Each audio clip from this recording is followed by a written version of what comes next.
I had an interesting discussion with Shahina and Shirdi Baba on Monday about free will. And Shahina said, so what is free will? And it stopped me in my tracks because this is something we discuss as a matter of course in the center, in sessions, in meditation, in chats. I mean, we talk about it even in our daily lives. We talk about free will. And like so many other things, so many other concepts and constructs, we don't quite understand what it is we're talking about. If you just sit there quietly for yourself and think, what is free will? Are you comfortable? Mm-hmm. Okay. What is free will for you? What does it mean for you to have free will? And then if you expand that a little to how does it fit in with divine will? And what is the difference between the two? Shirdi Baba had several interesting things to say, and I have asked Shahina if we can actually edit that discussion and share it with you because it was really lovely. But my guides were saying, let's just start at the beginning on what is free will. First, we must understand that these concepts and constructs are created by mankind in order to understand or bring some kind of process or methodology to how we operate in the world. So everything I'm about to say comes from what was channeled or what we have decided of our own free will is the way things work. We've decided that this is how it works. When I look at creation as a whole, we see that everything in creation has an innate intelligence, an innate way of being in the world, and when that way of being harmonizes with other things, we say it is functional, that it works. When it is in disharmony with other things, we call it a natural disaster, and we say it's dysfunctional and it doesn't work. All from our perspective of it. But this innate intelligence is in everything. A flower will turn its face up to the sun. Leaves will unfurl. There are plants that will awaken and bloom only in the moonlight. And that natural intelligence is present. This is why in our discussion with the meditation on Tuesday, as Oliver was presenting it, he played some emphasis on the fact that animals work by their intuitive intelligence and not creativity as we know it. So this understanding that everything comes of its own intelligence, has its own intelligence, including your physical body. Stars implode and explode in coherence, in harmony with that intelligence. Comets fly across the sky. The sun moves in its own orbit, dragging the planets behind it. This is the intelligence of the universe at work. Now God, as we have all agreed, is not some big man or woman up there saying, you go and do that. God is that same intelligence. It is an intelligence that bonds and animates all living beings, all sentient beings, all beings that are organically, naturally intelligent. So it is that life force that is within all of those beings. And that life force, just in knowing that it can twinkle in and out of existence, is intelligence. Humanity, in its evolutionary pathway, has learned how to use the physical world in order to create comfort. So if you look at the history of mankind, when we were rubbing sticks together to create fire, we were being creative. And you know, you've all heard that necessity or need is the mother of all invention. So we have created in accordance with our needs. We needed warmth, we rubbed sticks and stones together and we created fire. And the whole world changed when somebody invented the wheel and sliced bread. Now this was our creativity at work. This was our logic meeting our need to resolve something or to make something more, and this innate intelligence that we are, coming together with logic to make something. In exactly the same way, we are using our innate intelligence every day in the world, and when we are using it in accordance with spiritual law, we call it intuitive intelligence. When we are using it to tune in to the laws of spirit, the laws of nature, and to work with those natural forces, we call it intuitive intelligence. All spirit falls under spiritual law. The intangible beings with whom we work all access us as energy. So when we are working with the natural world, we are working energetically, we know we are working with intuitive intelligence. Beyond that, we have learned intelligence. We have learned how to live in the world, how to work in the world. We go to educational institutions that teach us how to do specific things, how to have skills that we may not have known before. And we are socialized, domesticated beings. So we have a socialization process that teaches us how to interact with each other. We have a cultural process that is in the midst of all of that. For many of us, there is a religious process in the midst of all of that. So we have what we call reasoning. We have elevated ourselves into intellectual beings. We are able to reason. We have evolved with thumbs. We are able to work with different devices. We are able to do things that animals cannot do. They do not reason the way we do. They work more by instinct than this creative reasoning process that we bring to things. And in doing so, we gave ourselves a capacity to decide, to make a choice about things, to not just live intuitively, but to live with this thing that we call free will. Now, in the spirit realm, when I ask my guides about free will as this magnificent gift that we are given, why is it that the working of the universe, the divine plan of the universe, isn't such a high vibration that it prohibits and inhibits these choices that we make that so go against the way the universe works? Why would the universe, in all of its grand, magnificent, powerful wisdom, allow us to make choices that are detrimental to the well-being of all parties, all souls, all intuitive beings? Why would it do that?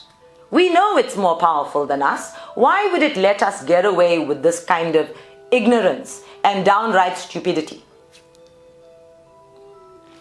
And that's when my guides say, this is free will. Why would you be created with the capacity to think for yourself, to reason for yourself, to evolve, to become more, to be given a choice about how to use your intelligences?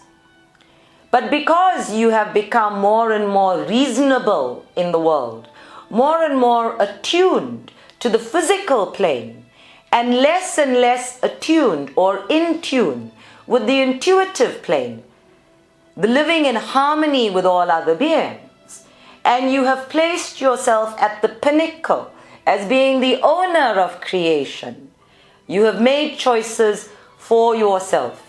This is the ego playing use of free will. If you were actually still living in harmony with creation, as they did so many moons ago, in the earliest understanding of human history, people were living in harmony with creation. They were taking what they needed. They were putting back. They were working with the cycles of creation, the cycles of the moon and the sun, the cycles of the seasons. They were living in accordance with the earth's capacity to support life itself. If we were still living in that way, we would be creating harmony all around us. And we would be knowing that creation as it is all around us is supportive of us. Now we are not living in that understanding of that support. We're actually thinking that we need to control and manipulate and manage everything around us, and we've lost sight of that intuitive intelligence and been more and more elevated into the space where we are the deciders. We have the power and the choice always. And then, of course, as is normal with humanity, we went into zombie-like state and forgot that we have these choices. From the spirit realm, this capacity to decide and the freedom to implement your will. Now, will, this is an important thing. You know, free will means that your capacity to understand, to will something into being, to have conviction about it, to create with meaning. This is what will is. It's not just to go and do. And yet free will, every day I listen to people talking and they think free will means that I have the freedom to decide and the freedom to do as I please.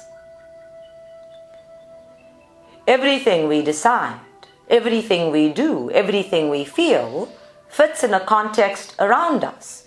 So whether we like it or not, whether we are aware of it or not, we are impacting on everything around us. We are impacting on each other all the time. Divine will, as it is part of us intuitively, works through us. And when there is discord between the two, we become a little more dysfunctional. We create havoc in the random chaos of the universe. And just remember at this point, we call it random chaos because we cannot predict it. We have been taking the universe personally for far too long. We cannot predict it. It is random chaos. We cannot prevent an earthquake. It's a disaster. This is our perspective, that the universe is innately designed to maintain itself, to balance itself in, to always be creating further and further afield, is beyond our scope. So let us put every incarnated being's free will into perspective. Your use of free will in this lifetime, on this plane, is nothing more than a sentence in a chapter in a very long book, where we place great emphasis on it in order to make decisions and choices that will impact on a span of about 80 years. It is a drop in the ocean of eternity. We are attached to free will. And if we take the spiritual teachings as they have been given to date, that says God, in all of his or her wisdom, gave you free will that you may make use of the earth. This is us taking it personally again and deciding that God said, according to the Bible, in the Garden of Eden, right? God said. Oh, people, God has said nothing. God has said nothing about free will. When I ask my Lord husband about free will, he says, if you use it, you will be accountable for yourself. And that is what you are doing when you say, I am deciding, I am choosing. Everything in my life is a choice. I am accountable. I am the creator. You are aware of your place in the universe.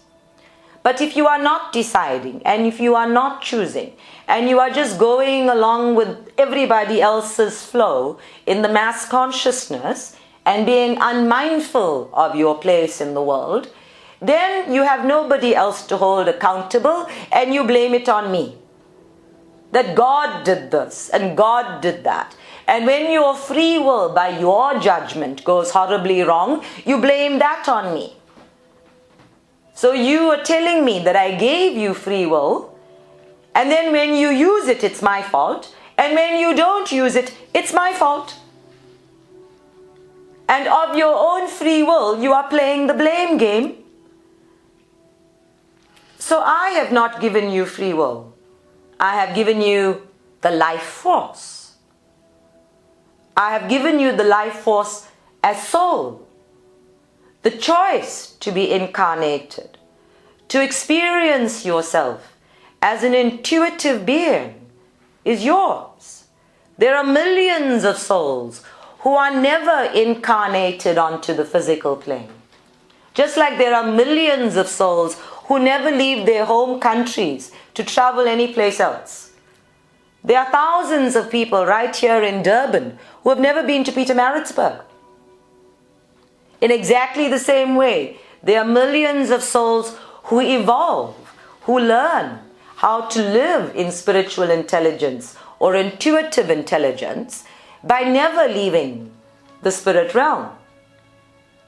We have chosen to be here.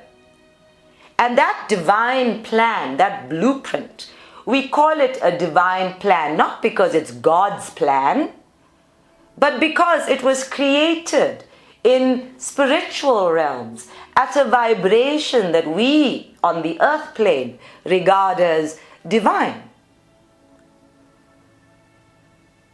So we must be very careful about where we are perceiving from and where we are shifting the responsibility for things to. A great many people feel very uncomfortable in the lives they are born to. And they talk about things, the being born here and now. Why would I decide to be born here and now under such difficult circumstances? And I often think I should have been born in the 20s or, in like 2022, born at the wrong time because we're not a fit.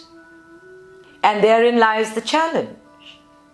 You did decide, you chose of your own free will in the spirit realm. Because even there, souls, from their intuitive wisdom and an understanding of the game they're going to play, can make these choices and do make these choices. When you set up the Monopoly board to play this game, and we assign the most trustworthy person as the banker, you don't know how that game is going to unfold. You do know that there is a pair of dice that you throw that's going to have a huge impact on the game. You know that every step of the way you are going to make decisions about which properties to buy and which houses to build and where to put your hotels. You know that you're going to collect rent from some people and hope to fall onto free parking on other occasions. You know these things about the game. When you start the game, you don't know these things, but as you play it, you learn it. And that's exactly what we're doing here. It's just one big Monopoly game, except we haven't appointed the most trusted people to be bankers. Now, nowhere on the Monopoly board is there a temple. There's no community hall. There's no ashram. There's no going to meditation on the Monopoly board. It doesn't leave room for children. And except for the stations, you can't travel. But imagine your life is nothing more than a very large, complicated Monopoly board. That's really all it is. And when you fold up the board and put it away, it's done. all the money you started out with goes back into the game, no matter how much everybody else has got. It just goes back in the box until the next game. In fact, Rumi had a very similar metaphor, because he used to, no, it was Khayyam, right? It was Khayyam. The Rubaiyat? In the Khayyam, Khayyam says that, it's very much a case of these chess pieces being placed on the board, and some grand hand, like God, is playing a chess game. And then when he gets bored with the game, or the game is over, and the king is in checkmate, all of the pieces just go back into the box until the next game. This is a very convenient way for humanity to think of our very limited lives and the very limited time that we spend on the earth plane, lifetime by lifetime. And again, it is from our perspective on the earth plane. The perspective from the spiritual plane is that you are here for just a moment. And in this moment, what you are doing is learning, growing, being an expression of all of divinity, all of those vibrations that are available to every soul. It is a practice of using your intuitive intelligence on a different plane. It is the practice of clearing away, and this is what we call the karmic debt, if you will. And again, debt is the word we gave to it, because there's no such thing as debt or indebtedness in the universe. There isn't one single star saying to another star, oh, you outshone me yesterday. Can you get out of my orbit so I can shine brighter today? You owe me one. The universe doesn't think like that. We do. We must stop ourselves in our tracks and rephrase things. It's exactly like that example in the meditation on Thursday last week, where my guides were talking about the word more. And if you say, I wish for more, or I need more this, or I want more that, the feeling you have is one of being and doing and having less while using the word more. We create these conundrums and inner conflicts within ourselves because we don't know, and we don't say that we don't know, and we use all the wrong words to make ourselves small and less in a creation that right now, from an earth plane perspective anyway, is in our keeping and is subject to this immensely powerful thing called free will. So we must start looking at the world and seeing, firstly, there is only the one planet on which we are creating chaos and havoc. Only the one planet. All of the other spaces are getting on with it perfectly fine without us. In fact, it's only the one solar system. It's so minuscule in the grand scheme of things that right now we might not even be a comma in a whole sentence, in a chapter, in a whole book. This is how insignificant we are. And when we take everything so seriously that the decision I am making here has got to be right in 10 years' time, or it's got to be right in 5 days' time, or 6 months' time, we are making ourselves, egotistically speaking, a whole lot larger. What we should in fact be looking at is this choice that I am making now. When I use my free will here, firstly, can I live it well? Is this a choice I want to live? Making the choice is one thing. And whichever intelligence, your creative, intuitive intelligence, in harmony with your logical, intellectual intelligence that you are using to make this choice, it's up to you to then clarify it as an intention. And the difference between an intention and a choice is that you are now creating the vibration of that choice. and aligning it with the natural forces of the universe, with all of the intuitive intelligence of the universe. You're saying, this is the vibration I am sending outward of my own free will. May it fall into harmony with the divine plan that I agreed to in my soul blueprint before I was born. We'll come to that next. I just said soul blueprint and I heard, what? Like, what's that? Going off somewhere? So we'll come back to that. But right here, here's the making a decision, clarifying it as an intention, or refining it as an intention. And when you've done all of that, you still have to implement the decision. All of this is free will. The doing the decision is vital. There's no point making a decision and then going under the covers and waiting for it to unfold someplace else. Because the doing is in itself part of the adventure, part of the becoming, part of the interaction, which is your higher purpose in being here, which is your understanding of yourself evolving and growing and becoming, and interacting with all of the souls who are part of that divine plan and blueprint. The divine plan or blueprint is the context. The soul chooses to leave the spirit realm and become somewhat earth-bound and separate from my essential self. There are very few people who are born remembering that they are of this energy that bonds and animates all living beings, that they are of God. And I remember Paddy saying to me when I am at my lowest or just most frustrated with the way the universe is turning out, to remember to be God. That's what she was, a God dog every day. God and dog is the same thing, Granny. Be God. Why not? If you are an expression of this intuitive intelligence that flows through everything, that is in everything, that inspires everything, that animates and stimulates everything into being, then be God.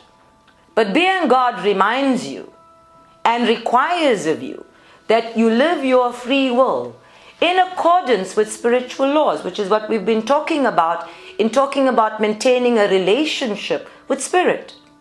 And that relationship with spirit includes your relationship with yourself. That soul blueprint is created in that understanding that it is ruled by those spiritual laws in relationship with all other souls. So we call those relationships sacred contracts. And that soul blueprint has a broad outline. It has a broad plan. There isn't any decision that you can make of your own free will here that will take that blueprint so out of whack that it will cease to exist. One of the common most questions I get when I do a crossing over for somebody who has committed suicide is my blueprint now a problem? Because I have terminated my life here, and the rest of the plan is still there. And again, we are looking at it from the earthbound perspective, as if I am saying, I plan to go from Durban to Pietermaritzburg, but I got caught up in Peaceville, where there are protests, and I didn't get any further. And so I turned back. I went back to Durban. Now, all of the ramifications, the people who were cooking me lunch, or the funeral, or the wedding, or whatever events were happening in Pietermaritzburg that I were going to, I've missed out on those. But guess what? They happened anyway without me, right? Unless it was my wedding, it happened anyway without me. Yes, there are some consequences, but not so dire that the whole universe is going to come to a standstill and all of the souls connected to that experience are not already having an experience anyway. Sometimes the termination of the life is part of the blueprint. But really, in the grand scheme of things, nothing comes to a standstill. Your free will cannot bring the universe to a standstill. Your universe, yes. The universe, no. Heavens, no.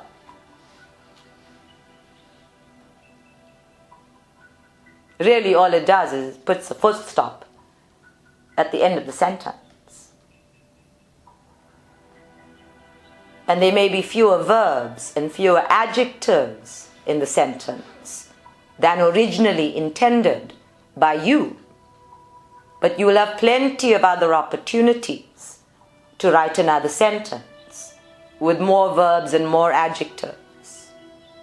You may even have the opportunity to write a whole new chapter with a whole new character. Because that book, that story, that blueprint isn't just about the earth plane. It's also about your continued journey on the spiritual plane.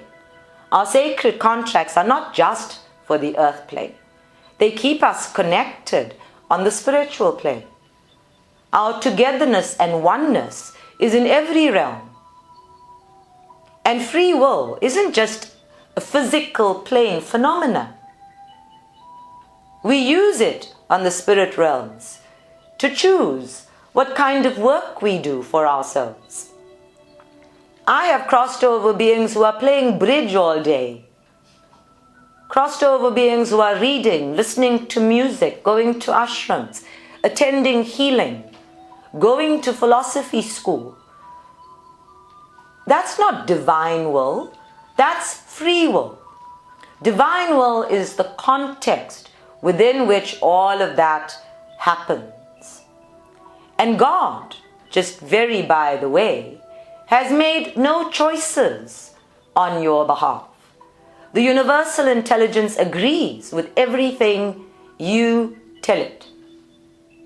If you wake up first thing in the morning and you say, "Oh, I'm so stupid," the universe lovingly agrees. Mainly because the universe has no concept what the word stupid means. It has not created this word. We have.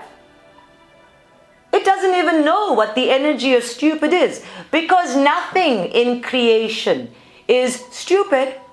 Nothing in creation is so low vibrational as to be stupid. It is working with an intelligence, an intuitive intelligence all the time. There isn't a single lion in the veld who is stupid, or a single dolphin in the ocean who is stupid.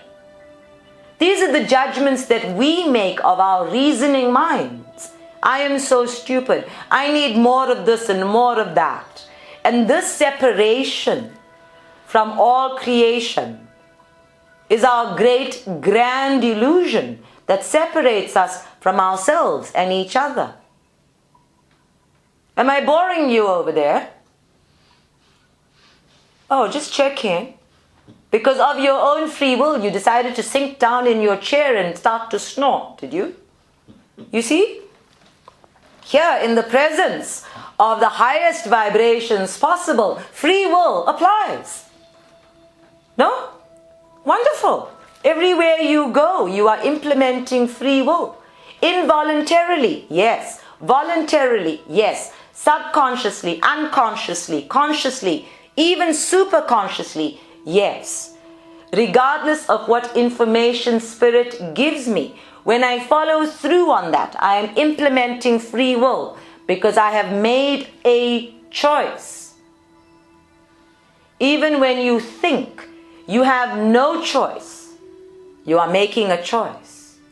If you think that your choices have to be informed by this or that or the other, you are making a choice. There is never a moment in which you are not choosing.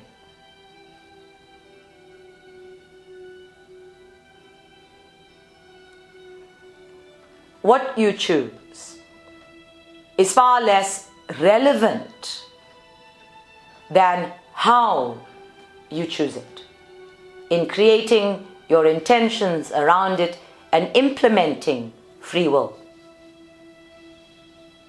You can choose to sit still all day.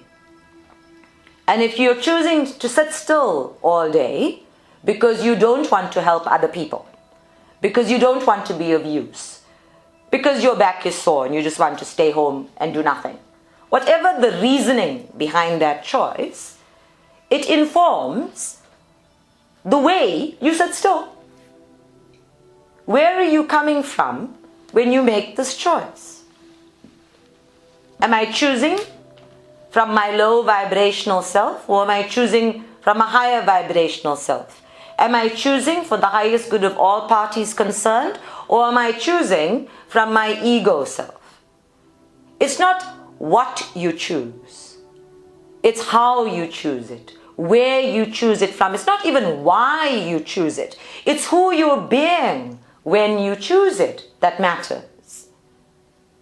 So where we place such emphasis on what am I deciding? What should I decide? How should I do this? Take a step back and ask yourself, who are you being? Where is your intuitive intelligence at work in making this choice, of even considering this choice? And then we have a nasty habit of thinking in terms of this or that, as if the 360 degrees of the circle of choices of pure potential does not exist. And the law of pure potential says, if you can feel your intention, a multitude of possibilities and opportunities is available for the fulfillment of it. Just because you don't have a plan doesn't mean there isn't one. Just because you don't understand the plan, or you are sitting in judgment of the plan, doesn't mean it won't work. So we have to actually rethink, take a deep breath in and rethink a lot of what's going on that inner landscape. And this is mindfulness. This is awareness. I am deciding. Why am I deciding? How am I deciding? How do I feel in this decision? And once I've made the decision, how do I feel now? What is the feeling I am sending into the universe as my intention? Is there clarity? Hindsight is a fabulous thing. 20/20 vision on every decision you've ever made. But insight and inner sight accompanies us every step of the way when we are living a decision. And that inner sight and insight allows us to monitor and evaluate ourselves, our beingness, what we're bringing to the process as it unfolds. And you've all heard me say on several occasions, there is no predestined pathway that is unfolding by the divine plan. My Lord husband is not sitting at the end of a long dark tunnel. Really. He is in every breath you take. And in every breath you take, you have the capacity to engage with a new moment, to create a new moment that's going to come into your life 5 years hence, or 10 years hence, or 2 weeks later, or 5 minutes later. Who knows when? But you do. Inside of yourself, you will know by the vibration you're sending out, moment by moment. And this is mindfulness. I am creating the next moment, moment by moment. My pathway is unfolding, moment by moment. I use my free will to be fully present here. And as my pathway is unfolding, it is unfolding by what I have brought to it. Imagine that red carpet at your feet, and you have to nudge it with your toe for it to roll a little further and roll a little further. That's you living moment by moment, throwing the dice and taking those few steps ahead in the Monopoly game. This is free will. Divine will is not sitting there in judgment, checking if you are staying with the plan. So I recently had a client who broke up with the woman of his dreams about 3 months ago. And then he came to see me because he's missing her. And he says to me, I broke up with her for these reasons, but I still love her. And I've come to ask you, should I marry her? And you can imagine my response to that, right? All of you know me quite well. I didn't even tune into spirit for this one. I said, fuck no. Hell no. Leave it alone. What kind of shithead are you? I broke up with her for that, and that judgment, but I love her. You have no idea what love is. Fuck off. I love you. I said, okay, sit down. Let's talk about this. Of your own free will, you fuck up royally. Like so royally that the girl might have found something nicer and better by now. And there's always that option, right? Isn't that so? There's always the more and the better available to everybody. And now you're sitting here wanting it back. So first you destroy something good and then you want it back. So you set yourself the task of having to recreate. But we are human beings. We have long memories, almost as long as elephants. Really we do. And we are all defensive beings. We want our barriers and boundaries in place to keep us safe. So nobody that you hurt deliberately, of your own free will, with all of your judgments, is going to jump up and say, oh yes, here I am, freely available. Because her free will is now going to say, in terms of all the experiences you've had to date, have you learned nothing? And that's what we do with our free will. We make meaning of it. We say, I'm supposed to learn from my mistakes. I'm supposed to learn from everything I've put into my life and everything that's happening in it. I make meaning of it by learning. But of your own free will, you get to decide what you learn. If all you are learning is to stop loving, well, stop learning. Simple. If your way of creating meaning out of your life is to learn to stop loving, well, stop creating meaning. This is not creative at all. Creation is about making things more. It's about bringing intelligence of all hues and frequencies to the fore. And the one thing that all creation has in common is this life force that bonds and animates all things, all beings. If you are creating a shutdown, if you are creating a close-up, if you are creating anything that is the absence of love, this is free will not creating. It is not creation. All you are doing there is destroying something.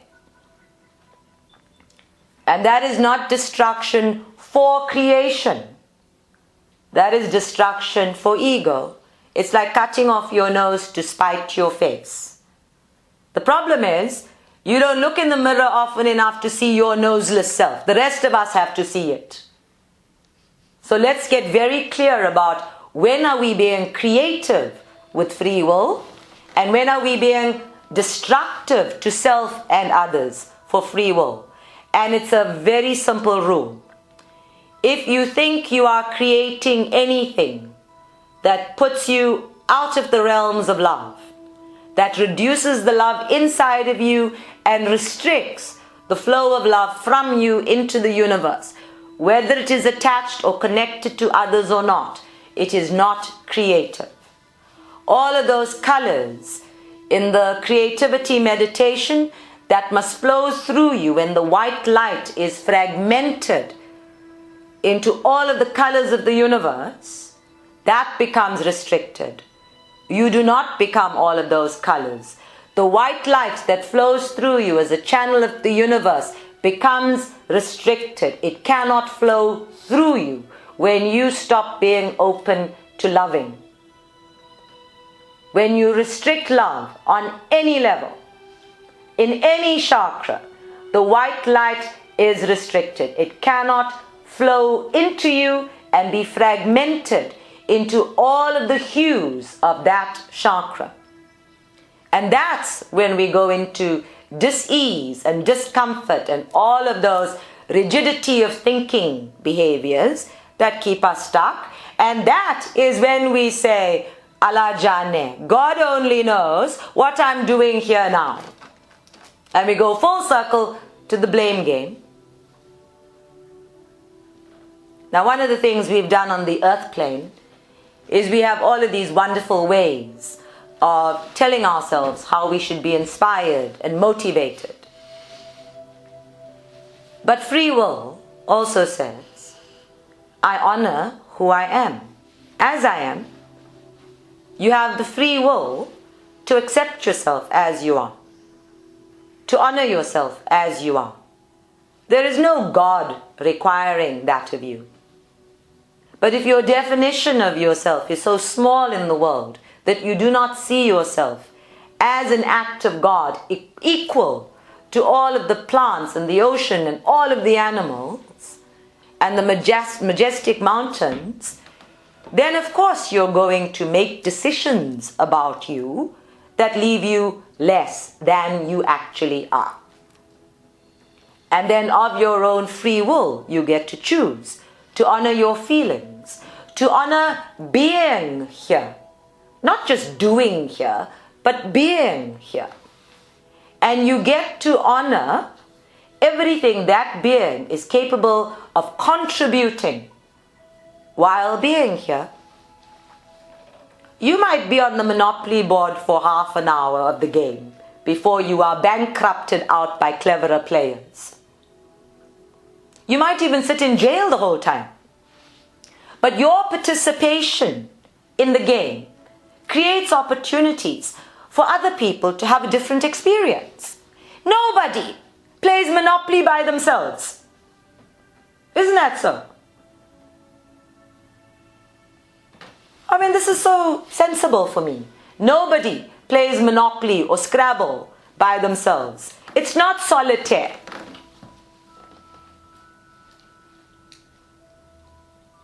So we know that as little as we do, as much as we do, we are a participating, contributing energy. And the more we allow our free will to come from love in that participation and contribution, the more our own energy expands. When we did the healing technique, you had the experience of that. That the more we share, the more we give, the more we allow this life force to flow through us, for all of the white light flowing through us to fragment into every possible hue in the universe, the more we become. And this is the real understanding of more, that it is an expansive word. It's not a dirty four-letter word. It's an expansion of self. And free will says you can be more in any moment. Not doing more, saying more, having more, seeing more, wanting more, just being more. Where you are being from is part of the choice. How you are being inside yourself is part of the choice. And these are the things that ultimately give you an identity. This is what makes that I am statement. I went to visit the baby who was born on Tuesday, and it was such an amazing feeling. It was such a brilliant feeling to know that the energy that had flowed through my hands and through my third eye had helped this baby come into the world. And I stood there thinking, I am a miracle maker. How awesome is that? I am a miracle maker. Thank you, Mother Mary. Thank you, Lord Husband. You have made me a miracle maker. And my Lord Husband reminded me, you had a choice to become that. You had a choice to intervene in somebody else's life and use what is given to you. You had a choice. So of my own free will, I chose to be this. And so of my own free will, I became a miracle maker. And there is nothing more awesome than that. I didn't create a life. Really. Who creates souls? Not me. But in helping that life to become incarnated on a physical plane, and for some of you that might mean setting it up for a life of suffering, and for some of you that might mean setting it up for a life of blessings. However that turns out, to help a soul become fully present in an incarnated form is a miracle. And you are all miracles. Somebody helped you become present and performed a miracle. This grand design by which the universe works so fluently, so beautifully, so comprehensively is a miracle. And in your being, feeling that, acknowledging that, is the first step to using your free will effectively, mindfully, consciously. That is what the world asks of you. That is what the spiritual pathway asks of you. That you bring everything you are to work of your own free will, of your own authentic power, for the best, for the more, for the upliftment of everything. There is no way, absolutely none, that you can be awake and aware and that you can love and then still be to the detriment of everybody around you. Because the nature of being this, and not just doing it and purporting it and pretending it, the nature of being this is that it radiates outward and it uplifts everything you do and say. Even if you are not feeling so good today, you do not become the pin in somebody else's helium balloons when you are being a contributing, participating, loving force. And by the very same token, there is never a moment in which the universe, being creation itself, is poking pins in your helium balloons and bringing you down or conspiring against you. It cannot. That which keeps the sun in flow is keeping you in flow. This is how magnificent it is. And it's not divine will and free will doing that. It's this intelligence that is innately ours.